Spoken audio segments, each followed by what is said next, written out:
1번입니다. 1번에서는 지금 고기를 사는 상황이네요. 고기를 살 때에는 고기 무게 뭘로 재요? 네, 저울로 재죠? 네, 무게를 잴 때는 저울이다. 무게를 재는 것은 저울이다. 자, 이렇게 정리하면 되겠고요. 그 다음 2번은 이제 수평잡기 원리를 통해서 문제를 푸는 건데요. 근데 지금 여기 봤을 때, 결과를 봤을 때 어떤 상태예요? 수평일 때의 위치죠. 자, 받침대 왼쪽과 오른쪽의 위치를 보는 겁니다. 지금 중요한 것은 어떤 상태이다? 수평인 상태여야 돼요. 이 나무도막 두 개가 어때요? 나무도막 두 개가 같은 거기 때문에 수평이 되려면 어떤 위치에 있어야 되겠어요? 네, 같은 위치에 있어야 되겠죠, 둘 다. 그걸 지금 결과를 확인하는 겁니다. 자, 왼쪽 1일 때 오른쪽도 1이고, 왼쪽 2일 때 오른쪽도 2가 되겠죠. 그럼 왼쪽이 3일 때에는 오른쪽이 어떻게 되겠어요? 똑같이 3이 돼야 되겠죠? 자, 이걸 바탕으로 문제를 풀면은 일단 기억은 3이 돼야 되겠고요. 1번, 2번이 아니네요. 그 다음에 어떤 거리에? 같은 거리에 놔야 되겠죠. 그래서 답은 3번이 되겠습니다. 3번은 추의 무게에 따른 영수철 길이의 변화를 비교하는 실험인데요. 자, 제일 처음 거는 추를 걸지 않은 거고요. 두 번째 거는 10kg짜리, 세 번째 거는 20kg짜리, 네 번째 거는 40g짜리를 했네요. kg이 아니라 g이네요, 그램. 자, 그럼 영수철에 걸어놓은 추의 무게가 어떨수록 무게가 지금 점점 어때요? 늘어나고 있죠. 무게가 무거울수록 어떤다? 영수철은 더 많이 늘어나고 있죠. 네, 그래서 답은 2번이 되겠습니다. 4번은 거울에 관련된 문제네요. 여러분들 그 거울에 보이는 것은 어떤 걸 볼 수 있어요? 네, 거울과 마주하고 있는 것들을 볼 수 있겠죠. 그럼 야구방망이, 모자, 야구공 모두 다 거울과 마주하고 있지만 등번호는 어때요? 등번호는 정 다른 방향을 보고 있죠. 등번호는 볼 수가 없는 겁니다. 그래서 답은 기억, 등번호를 볼 수 없다. 자, 5번은 손전등과 물체 사이의 거리에 따른 그림자의 크기 변화. 물론 우리가 이 결과를 기억하고 있으면 좋겠지만은 혹시라도 기억하고 있지 못한 학생들을 위해서 이 그림으로 줬네요. 사실 과학은 외우는 게 아니라 현상을 관찰하고 그 현상을 관찰한 결과를 해석하는 게 중요한 게 되겠죠. 자, 그럼 물체는 그대로 있고요. 뭐가 움직이고 있어요? 손전등이 점점 뒤로 멀어지고 있죠. 그럴 때의 그림자의 크기가 어때요? 점점 작아지고 있죠. 그러니까 이 물체로부터 손전등이 어떠면 손전등을 물체에 가깝게 하면 그림자 크기는 어때요? 가깝게 할수록 그림자 크기는 지금 가깝게 할수록 이렇게 되는 거겠죠? 가깝게 할수록 그림자는 어때요? 점점 커지고 있네요. 그럼 여기는 커지고, 멀게 하면 반대로 작아지겠죠. 그럼 커지고 작아지고를 고르면은 2번이 되겠습니다. 6번은 거울을 이용하는 예입니다. 거울을 이용하는 예. 자, 거울은 어떤 현상을 이용한 거예요? 네, 반사입니다. 반사. 그러니까 이 가나 다라 중에 반사하는 것만 보면 되겠죠. 자, 뒤에 오고 있는 자동차 볼 때 이 거울이죠. 거울. 반사하고 있고요. 네, 뒷머리를 볼 때 거울은 어떻게 돼요? 네, 거울을 머리 뒤통수에 닿게 되죠. 보면은 뒷머리가 보이게 됩니다. 가나는 전부 다 거울을 이용한 거고요. 다라는 반사하는 거에 어떤 거예요? 반사하는 게 아니라 그대로 빛이 통과하는 거죠. 그래서 다와라는 아닙니다. 그래서 답은 가와 나가 되겠습니다. 7번은 자원순환센터에 다녀온 체험학습 보고서를 바탕으로 문제를 푸는 거예요.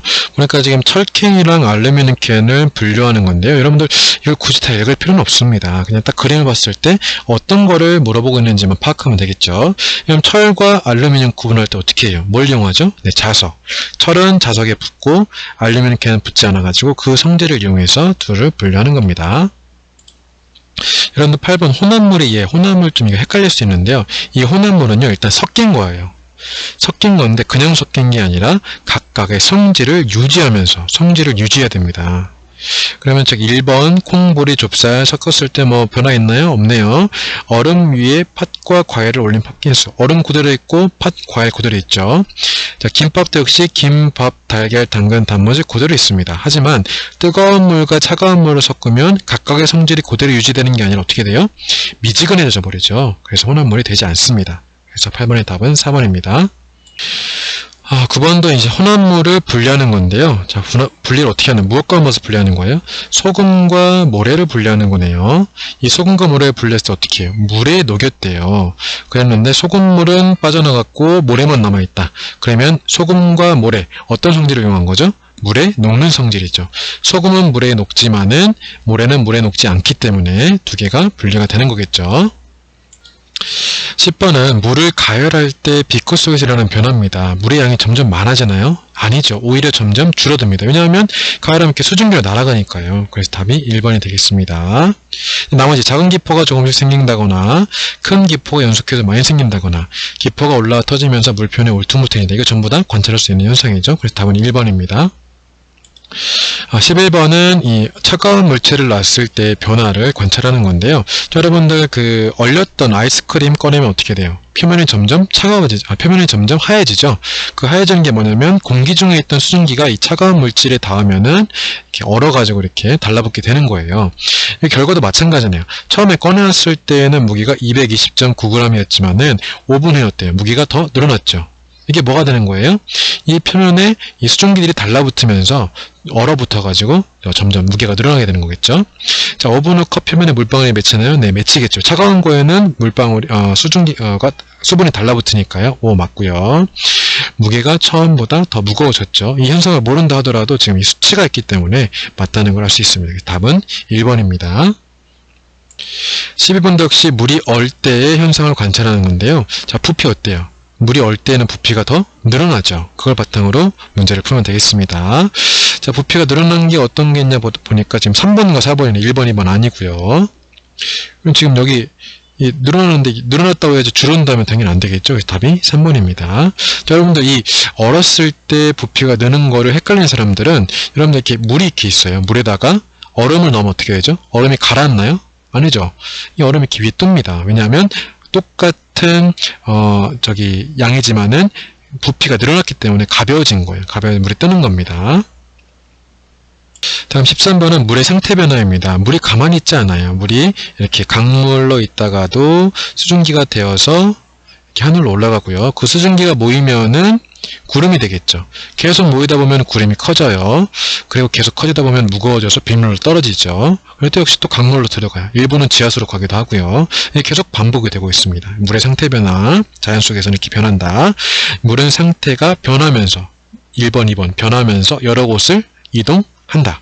이게 답이 되겠습니다. 14번은 식물의 한사리를 알아보는 내용이었죠. 이렇게 일기를 썼네요. 근데 여러분들 이 한사리를 알아보려면은 조건이 있어요.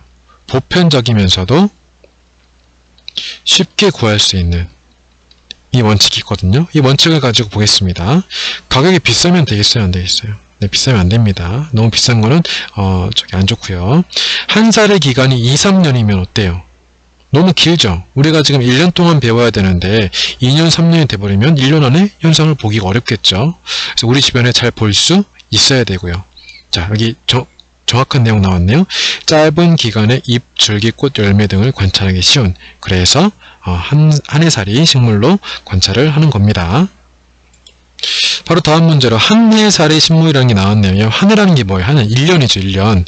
자, 1년만 사는 식물이 무엇인지를 알아보는 내용이네요. 저 아래 풀이도 나와 있네요. 한 해살이 식물은 한 해 동안 한 살을 거치고 일생을 마치는 식물이다. 그러면 보세요.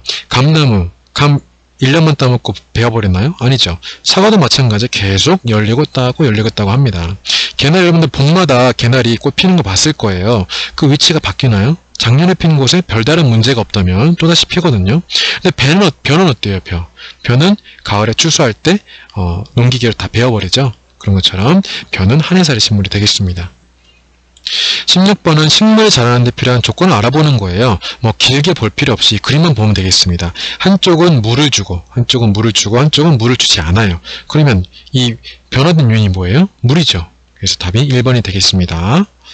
이렇게 긴 거를 다 보다 보면은 정신이 없어요. 그래서 어떤 거를 묻고 있는지, 또 중요한 게 뭐였는지 포인트를 잡는 것도 중요한 실력이 되겠습니다.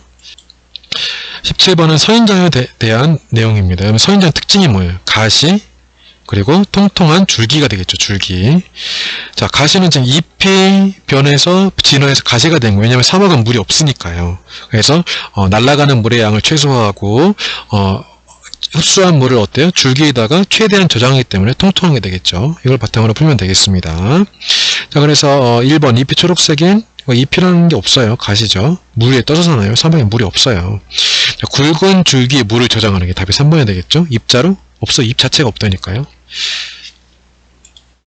주어진 조건에 맞는 잎을 고르라는 겁니다. 잎의 끝 모양은 물결 모양이다. 물결 모양이 어떤 거예요? 1번, 2번은 아니고요. 3번, 4번 중에 하나가 될 텐데 그럼 두 번째 조건을 보면 되겠네요. 잎이 부채 모양이에요. 부채 모양. 부채 모양이면서 가운데 부분이 잘려져 있대요.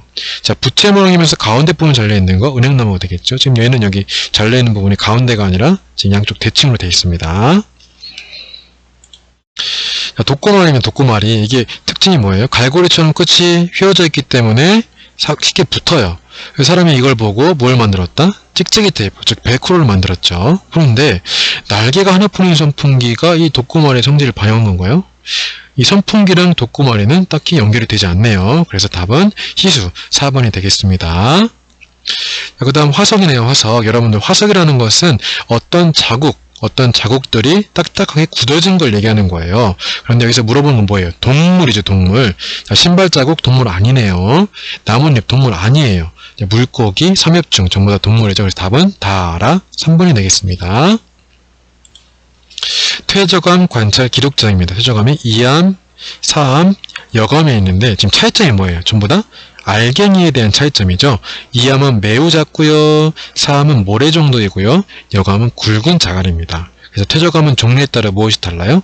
알갱이의 크기가 다르겠죠. 그래서 그 알갱이의 다른 크기에 따라서 이암, 사암, 여감으로 구분한다는 거. 그래서 21번의 답은 4번입니다.